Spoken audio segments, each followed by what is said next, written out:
Hi అండి, మా వంట అయితే రెడీ అయిపోయింది. ఏం చేశానో చూసేద్దాం రండి. మీ స్పెషల్స్ ఏంటి వాళ్ళ కామెంట్ చేయండి.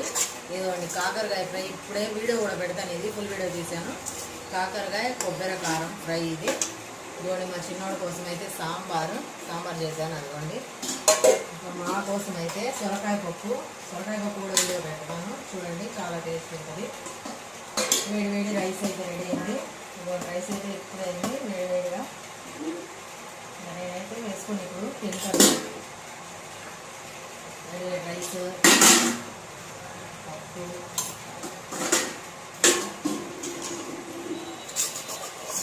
కాకరకాయ ఫ్రై అంతేనండి మా కర్రీస్. ఇదిగోండి సొరకాయ పప్పు కాకరకాయ ఫ్రై వైట్ రైస్. ఇప్పుడైతే కలుపుకొని వేడి అన్నంలో సొరకాయ పప్పు వేసుకొని అయితే తింటున్నా.